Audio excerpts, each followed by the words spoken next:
கிருஷ்ணகிரி மாவட்டம் ஊத்தங்கரையில் வீடுகளில் தண்ணீர் புகுந்த நிலையில் மக்கள் சாலை மறியலில் ஈடுபட்டு வருகின்றனர். இதுகுறித்த கூடுதல் தகவல்களை நமது செய்தியாளர் தினேஷ் வழங்க கேட்கலாம்.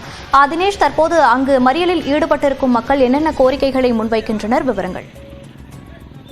மோனிஷா, அதாவது கிருஷ்ணகிரி மாவட்டம் முழுவதும் நேற்று முதலே தொடர்ந்து மழை பெய்து வருகிறது. இந்நிலையில் கிருஷ்ணகிரி மாவட்டத்தில் அதிகப்படியாக ஊத்தங்கரை, பர்கூர், போச்சம்பள்ளி உள்ளிட்ட பகுதிகளில் தொடர்ந்து மழை பெய்து வருகிறது. இதனால் வீடுகளில் மழைநீர் சூழ்ந்துள்ள காரணத்தினால் பொதுமக்கள் அங்கங்கே சாலை மறியலில் ஈடுபட்டு வருகின்றனர்.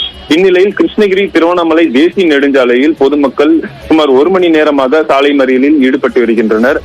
சுமார் 50க்கும் மேற்பட்ட வீடுகளில் தண்ணீர் புகுந்துள்ளதால் மாவட்ட நிர்வாகம் சார்பாக உடனடியாக அப்புறப்படுத்த வேண்டும் எனவும் கோரிக்கை விடுத்துள்ளனர். அது மட்டும் இல்லாமல் வீடுகளில் மழைநீர் சூழ்ந்துள்ளதால் பொதுமக்களினுடைய இயல்பு வாழ்க்கை பாதிக்கப்பட்டுள்ளது. தொடர்ந்து 14 மணி நேரமாகவே மாவட்டத்தில் விட்டு மழை பெய்து வருகிறது.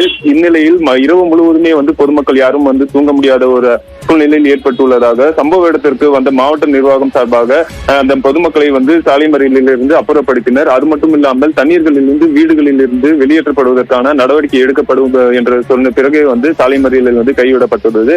அது மட்டும் இல்லாமல் ஊத்தங்கரையில் அதிகப்படியான மழை பெய்ததன் காரணமாக பாம்பாறு அணையினுடைய நீர்மட்டமும் படிப்படியாக உயர்ந்துள்ளது. மாவட்டத்தில் தற்பொழுது அதிகப்படியான மழை ஊத்தங்கரை பகுதியிலே பெய்துள்ளதால் இப்பகுதியில் இருக்கக்கூடிய பொதுமக்கள் மிகவும் சிரமத்துக்குள்ளாகின்றனர்.